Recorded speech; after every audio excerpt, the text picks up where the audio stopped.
Hello students, welcome back to my YouTube channel RN education foundation, जहां पे provide कराया जा रहा है कंप्लीट कॉमर्स सेक्शन वाले बच्चों की बात करूंगा। मैथ्स एंड कॉस्ट अकाउंटिंग की सीरीज पहले कंप्लीट करा के दी जा रही है, उसके बाद आपके फाइनेंशियल अकाउंटिंग, मैनेजमेंट अकाउंटिंग या फिर फाइनेंशियल मैनेजमेंट की वीडियो चालू की जाएगी। ऑब्जेक्टिव है जो सब्जेक्ट स्टार्ट करूं, जो टॉपिक स्टार्ट करूं, कंटिन्यू आपको वीडियो प्रोवाइड करा दूं और 3 से 4 दिन का गैप रख दूं ताकि बच्चों को प्रैक्टिस करने का एक टाइम से थोड़ा सा मिल जाए। और कोई भी डाउट कंफ्यूजन अगर उनको क्रिएट होता है तो कमेंट बॉक्स में ऐड कर दे वो लोग, ठीक है। हर एक बच्चे का कमेंट देखा जाता है कि बच्चों को क्या डाउट आ रहा है, क्या कंफ्यूजन आ रहा है, उसी के बेस पे आगे की वीडियो हमारी बनने वाली है। क्लियर है?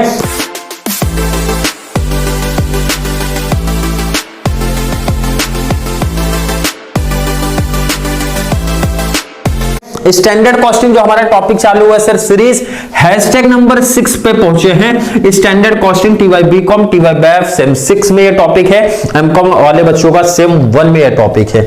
अब देखना सिंपल सा, मैंने क्या बोला था, जो आपका स्टैंडर्ड कॉस्टिंग की वीडियो प्रोवाइड होने वाली है, नंबर ऑफ क्वेश्चंस बहुत ज्यादा रहने वाले हैं। मींस आपके प्रीवियस ईयर का भी क्वेश्चंस ऐड कर दूंगा मैं, चाहे बीकॉम वाला बच्चा हो, एमकॉम वाला बच्चा हो या फिर बैफ वाले बच्चे हो, लास्ट ईयर वाले भी। एंड प्लस इस बेस से आपका स्टार्ट किया जा रहा है हैशटैग 1, जैसे आपका इंट्रोडक्शन हो गया, इंट्रोडक्शन में कंप्लीट आपको ये गाइडेंस मिल गया कि बीकॉम लेवल का क्या पढ़ना है, बैफ को क्या पढ़ना है, एमकॉम वाले। बैफ एंड एमकॉम का आपका तो सेम ही है, दोनों का सेम है, बट बीकॉम को थोड़ा टॉपिक कम पढ़ना पड़ता है। तो हम लोग ने ऑलरेडी वहां पे गाइड कर दिया हैशटैग नंबर 1 में। हैशटैग 2 से प्रैक्टिकल क्वेश्चन स्टार्ट करा दिए कि बीकॉम लेवल वाले देख लो किस टाइप के क्वेश्चन आपको बनते हैं। बैफ एंड एमकॉम का भी सेम ही संबंध है, बट वहां पे बार बार हर एक वीडियो में बोलता हूं mix and yield variance add हो जाता है हमारा। क्लियर है? तो आप लोगों को भी कंटिन्यू प्रैक्टिस करते चलना है।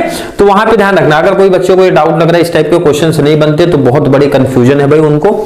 हाँ, एक सजेशन है, कर सकते हो, जो आप लोग मुझे पहले बोल देना चाहिए था आपको कि आप लोग जैसे ये 1 2 3 करते हो ना, तो दो मींस 4 एंड 5 के लिए गैप रख सकते हो, बाद में आप लोग फाइंड आउट कर लेना वो 2 चीज। कब? जब मैं आपको मिक्स एंड यील्ड करा के दूंगा तो मैं बात करता हूं। कौन फाइंड आउट करेगा?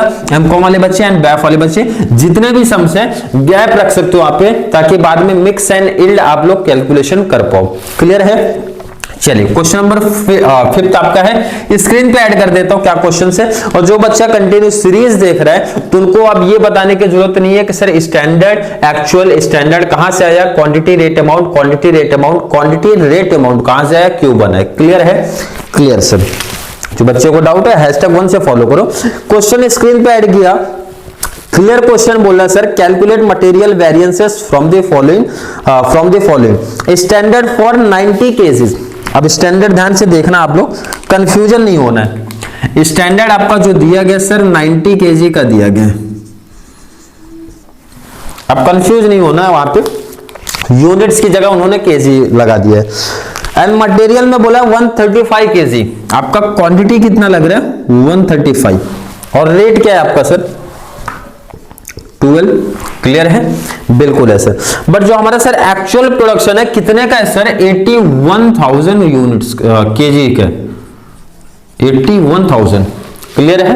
अब आपका इसमें मटेरियल कितना है सर 1,24,000, क्वांटिटी मटेरियल की कितनी है सर 124, और रेट क्या आपका, रेट तो पता ही नहीं सर, अमाउंट दे के रखा है, ये कंफ्यूजन है। अब ये जो अमाउंट है ना मीन्स आपका कॉस्ट दे के रखा है टोटल 1475,600, रेट मिसिंग है सर। रेट कहां से फाइंड आउट करेंगे? इजी कैलकुलेशन है, बता देते हैं कैसा होगा। चलिए, पहले आप स्टैंडर्ड ये तो डिटरमाइन करो, ये भी कितने का रहेगा सर 81,000 केजीज का,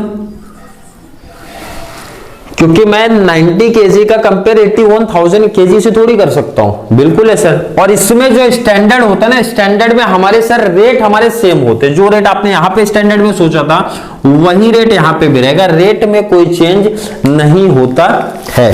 क्लियर है सर? बिल्कुल क्लियर है। अब मैं आपसे बात करूं, जब मैंने 90 केजी का सोचा भाई, 90 केजी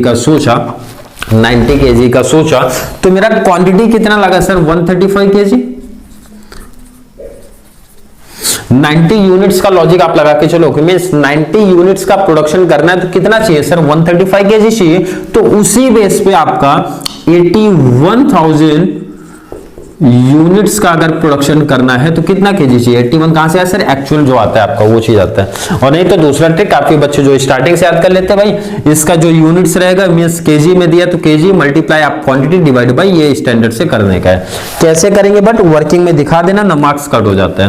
तो आप दिखाओगे यहाँ पे 81,000 मल्टीप्लाई 135 डिवाइड बाय आप 90 कर देना। कैलसी उठा के टोटल बता दो कितना आया सर। कैलसी यहां पे मेरे पास है नहीं इसलिए आप लोग बताओगे कितना आ रहा है।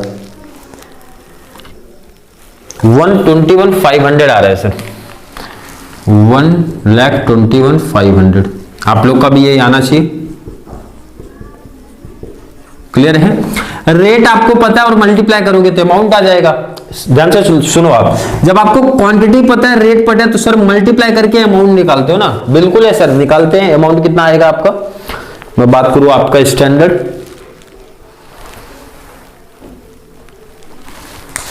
चलिए आप लोगों को करना पड़ेगा क्योंकि यहाँ पे कैलसी नहीं है मेरे पास, तो आप लोग मल्टीप्लाई करके बताना ये कॉस्ट आपकी कितना आई है। ठीक है। अब यहाँ पे क्वेश्चन है कि ये रेट सर कहां से मिलेगा, रेट कहां से मिलने वाला है। तो रेट देखो, जब आपके पास क्वांटिटी था रेट था, आपने मल्टीप्लाई करके अमाउंट निकाला। अब यहाँ पे उन्होंने उल्टा किया है, आपको क्वांटिटी दिया है अमाउंट देकर रेट पूछ रहे। तो सिंपल सा लॉजिक है भाई, अमाउंट मींस आपकी कॉस्ट डिवाइड बाय क्वांटिटी कर दो, मींस 14,75,600 डिवाइड बाय 1,24,000। तो आपका जो आंसर आएगा सर 11.90, ये आपका आ गया रेट। क्लियर है, रेट आ गया। अब फॉर्मूला इजीली अप्लाई कर सकते हो सर, मटेरियल कॉस्ट वेरिएंस का formula standard cost minus actual cost. Clear है। स्टैंडर्ड कॉस्ट तो मैंने निकाला नहीं क्योंकि कैलसी यहाँ पे है नहीं मेरे पास, तो आप लोग मल्टीप्लाई करके निकाल लेना क्योंकि यहाँ पे इन्होंने अलग लॉजिक से किया है, मींस टोटल नहीं दिया तो टोटल में देख के लिख नहीं पाऊंगा। सीधा फाइनल आंसर लिखता हूं कि स्टैंडर्ड माइनस एक्चुअल कॉस्ट तो हमारे पास है सर 14,75,600। ये आप लोग फाइंड आउट कर लेना, जो भी आएगा कमेंट बॉक्स में ऐड कर देना। फाइनल आंसर जो आ रहा है वो मैं लिख दे रहा हूं 17,600, वो भी किस में आ रहा है सर, एडवर्स मींस माइनस में आ रहा है। इसका मतलब ये आपका कम आया होगा, एक्चुअल में कम आया होगा। क्लियर है, ठीक है। आगे की अगर मैं बात करूं सर किसकी, प्राइस का, तो प्राइस का फॉर्मूला क्या है आपको याद हो जाना चाहिए, standard price minus actual price multiply, अब ये बताने की जरूरत नहीं, यहाँ पे क्या आने वाला है, एक्चुअल क्वांटिटी आने वाला है। क्लियर है, फॉर्मूला अब तक याद हो जाना चाहिए, समझ में आ जाना चाहिए। और जब मैं प्राइस की बात करता हूं सर, क्वांटिटी की बात करता हूं तो standard quantity minus actual quantity, यही तो फॉर्मूला है। कॉस्ट की बात होगी sir, cost minus cost, standard में से एक्चुअल माइनस होता है। प्राइस की बात होती है सर, प्राइस में से प्राइस माइनस होता है, बट हमेशा स्टैंडर्ड आगे होता है। Standard minus actual, standard minus actual multiply sir, यहाँ पे जो रेट आएगा सर ना, हमारा स्टैंडर्ड रेट आएगा क्योंकि स्टैंडर्ड रेट कांस्टेंट रहता है। और लॉजिक इसका समझा चुका हूं, सिर्फ ये फॉर्मूले में ना वैल्यू पुटअप कर दो, आंसर आ जाएगा। प्राइस की जब बात करेंगे, स्टैंडर्ड प्राइस आपने कितना सोचा था सर, 12 सोचा था, लगा कितना है आपका, एक्चुअल आपने क्वांटिटी क्या थी 124। चलिए कैलसी उठा लो, माइनस करके मल्टीप्लाई कर दो, फाइनल आंसर बता दो कितना आया सर प्राइस का, 12,400 आपका फेवरेबल है क्योंकि प्लस में आ रहा है ना, माइनस करके देखो आपका प्लस ही आएगा। एंड जब बात करेंगे क्वांटिटी का, स्टैंडर्ड क्वांटिटी आपने कितना सोचा था सर 121,500 माइनस एक्चुअल क्वांटिटी कितना लगा सर 124। ये तो देख के ही लग रहा है माइनस में ही आएगा क्योंकि सोचा था 121,500 बट लगा कितना है सर 1,24,000। और मेरा रेट क्या है, स्टैंडर्ड रेट क्या है सर, मल्टीप्लाई कर दो, तो माइनस करके मल्टीप्लाई लेना है। फाइनल आंसर जो आएगा वो मैं वैल्यू पुटअप कर देता हूं, कितना आएगा सर 30,000 आ रहा है, वो भी माइनस में आएगा। माइनस मींस हमारा सर एडवर्स होता है। और अगर वेरिफिकेशन आपको करना है, एग्जाम में लिख भी सकते हो, कोई इशू नहीं, वेरिफिकेशन आप कर रहे हो तो वेरिफिकेशन करके मेंशन कर देना, किस तरीके से देख लो आप एग्जाम में कर सकते हो। कोई बच्चे को अगर ये डाउट है सर वेरिफिकेशन लिख सकते हैं क्या, बिल्कुल लिख सकते हो। वेरिफिकेशन कैसे होता है sir, material cost variance equal to material price variance plus material quantity variance.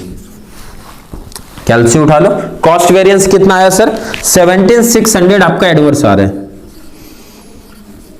Clear है, इसका मतलब दोनों का ये प्लस करने पे 17,600 आना चाहिए, मतलब ये दो का प्लस करूं 17,600 एडवर्स आना चाहिए, मींस माइनस में आना चाहिए। तो ये आपका क्या है सर, प्राइस की अगर बात करूं फेवरेबल है प्लस क्वांटिटी वाले की बात जब करते हैं तो ये आपका सर एडवर्स है, मींस माइनस में है। जब माइनस करोगे ये तो आपका सेम ही रहने वाला है, एडवर्स में ही। ये माइनस करूंगा सर तो 17,600 आपका एडवर्स ही आएगा। क्लियर है? इस तरीके से एग्जाम में आप लोग वेरिफिकेशन करके दिखा भी सकते हो। क्लियर है क्या?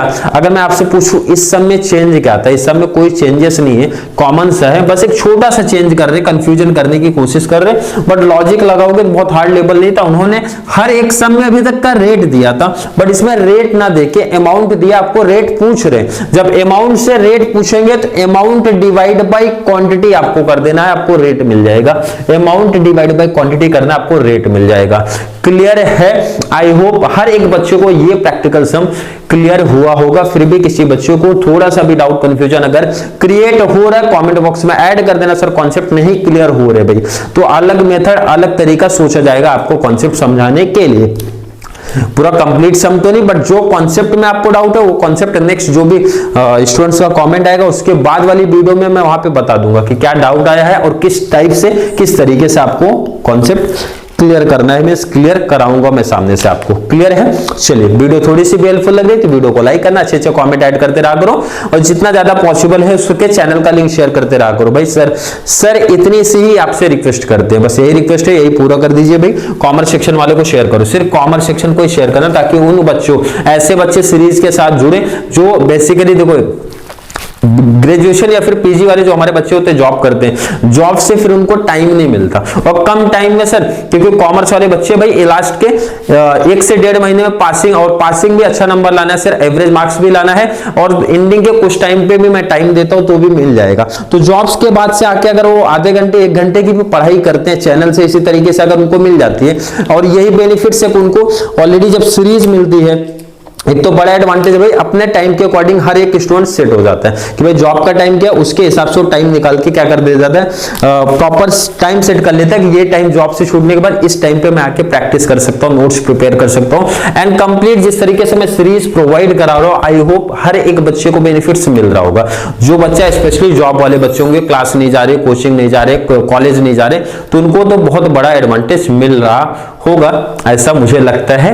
क्लियर है? इसीलिए चैनल का लिंक सिर्फ कॉमर्स को ही शेयर करो, सजेशन है कॉमर्स को, ताकि उन बच्चों को भी बहुत सारा बेनिफिट्स चैनल के थ्रू मिलता रहे। तो चलिए मिलेंगे नेक्स्ट क्लास में, जहां पे हम लोग बात करने वाले हैं हैशटैग नंबर 7 की कंप्लीट, और थोड़ी सी जल्दी वीडियो आपको मिलने वाली है। इसीलिए पर डे जब टॉपिक चालू होता है 3 वीडियो, 4 वीडियो, 5 वीडियो, जितना वीडियो पॉसिबल हो पाता है मेरे से मैं उतनी वीडियो अपलोड कर देता हूं, ताकि आप लोगों को प्रैक्टिस का टाइम मिल जाए। और जब टॉपिक क्लोज होता है तो 4 से 5 दिन का गैप इसीलिए रखता हूं कि हर एक बच्चा प्रैक्टिस कर ले हर एक कॉन्सेप्ट। उसके बाद आपकी 3rd टॉपिक चलेगी, मंथ एंड तक आपका 3 टॉपिक प्रैक्टिकल अच्छे तरीके से करके दिए जाएंगे। मैंने बोला था थोड़ी सी जल्दी प्रैक्टिस आप लोग करो, ताकि ऑब्जेक्टिव्स का भी प्रिपरेशन आप लोग को करा के दे दूं। ऑब्जेक्टिव्स एंड शॉर्ट नोट्स का, शॉर्ट नोट्स तो ऑलरेडी बीकॉम बैफ लेवल वाले बच्चे करेंगे, बट एमकॉम वाले बच्चे तो ऑब्जेक्टिव्स तो करेंगे ही करेंगे, क्योंकि 60 मार्क्स का ऑब्जेक्टिव हम लोग को रखना है। 45 प्रैक्टिकल हो गए, 3 टॉपिक करा के दूंगा, 45 ये तो आप साइड रख कर दो, 45 उसी में से आएगा या उसके जैसे ही आएंगे, जितने टाइप्स करा दूंगा उसी में से आने वाले। ऑब्जेक्टिव्स भी प्रैक्टिस करके लेके चले जाओगे तो इजीली अच्छे स्कोर कर जाओगे आप लोग कॉस्ट अकाउंटिंग में। क्लियर है क्या सर? बिल्कुल क्लियर है। तो चलिए मिलेंगे नेक्स्ट क्लास में, जहां पे हम लोग बात करेंगे हैशटैग नंबर 7 की। तब तक के लिए थैंक यू सो मच।